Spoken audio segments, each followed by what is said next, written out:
నేను ఏ పార్టీని ఉద్దేశించి కానీ నేను ఎవరిని ఉద్దేశించి కానీ నేను మాట్లాడతలేను. మనం సమాజంలో బతుకుతున్నాం కాబట్టి మన సమాజాన్ని మనం బాగు చేసుకోవడం మన బాధ్యత, మన అందరి బాధ్యత, ప్రతి ఒక్కరి బాధ్యత అని అంటున్నా. నేను నా ఒక్కమే బాధ్యత అని నేను అనట్లేదు. నేను పోరాటం చేయకపోతే ఇంకెవరు పోరాటం చేయడానికి ముందుకు రారు. ఎవరు పోరాటం చేయడానికి ముందుకు వస్తారు చెప్పండి? ఎంత సమాజం చెడిపోయింది, ఎక్కడ మంచి అనేది లేదు. ఎక్కడ వెతుకుదామన్నా రోడ్ మీద కాదు, అసలు బయట మంచి అనేది లేదు. ఏదో బతుకుతున్నామా అంటే బతుకుతున్నాం అంతే తప్ప మంచి అనేదే లేదు. మొత్తం చెడు సమాజంలో మొత్తం చెడు పెరుగుకుపోయింది. ఈ చెడుని తొలగించాలి. నాకు తెలిసినంత వరకే అయితే మంచోళ్ళు లేరని లేదు, మంచోళ్ళు ఉన్నారు. ఇంట్లో వరకే, ఇంటి పరిమితం వరకే మంచోళ్ళు ఉన్నారు ప్రజల్లో.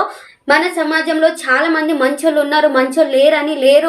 ఒక 80% 70% మంచి వాళ్ళు ఉన్నా సరే మిగిలిన 20% 30% చెడు ఏదైతే ఉందో ఆ చెడునే మొత్తం మంచిని కూడా చెడగొడుతుంది. ఆ చెడు ఏదైతే చెడు ఉందో ఆ చెడు వచ్చి రోడ్డు మీద వచ్చి దౌర్జన్యం చేస్తుంది. ఆ రోడ్డు మీద ఉన్న చెడునే ఇంటికి పాకుతుంది, సమాజంలో ప్రతి ఒక్కరికి పాకుతుంది. అదే నేను మంచి వాళ్ళం, మనం అందరం మంచి వాళ్ళం ఏకమైతే ఏ చెడు మన ముందుకు పనికొస్తుంది చెప్పండి? ఏ చెడు నెగ్గుతుంది? ఏ చెడు నిలుస్తుంది చెప్పండి? మన మంచి ఏదైతే మనకు మంచి ఆలోచనలు, మంచి ఉద్దేశం, మంచితనం మనకు ఉందో అది మనలోనే పెట్టుకొని ఉంటున్నాం. అది మనం బయట తీస్తలేము. అందుకే ఈ చెడు అంతగానో పెరుకుపోతుంది. ఈ చెడుని తొలగించాలి. ఈ చెడు లేకుండా చేయాలంటే మనం మంచి వాళ్ళం ఎవరైతే ఉన్నామో ప్రతి ఒక్కరు ముందుకు రావాలి, ముందుకు అడుగు వేయాలి. అసలు మనకు ఎందుకు? మనం మంచి కోసం పోరాటం చేస్తున్నప్పుడు, మనం ఎవరికి భయపడాలి? దేనికి భయపడాలి?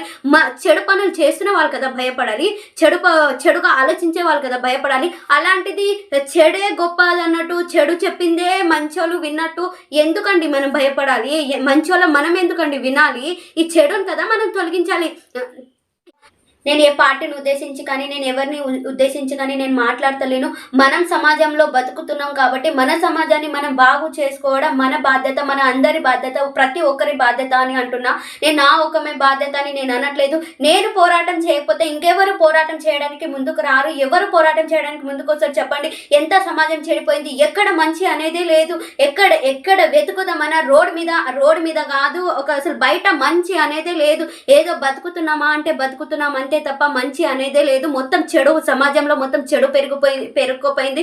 ఈ చెడుని తొలగించాలి. నాకు తెలిసినంత వరకే అయితే మంచోళ్ళు లేరని లేదు, మంచోళ్ళు ఉన్నారు.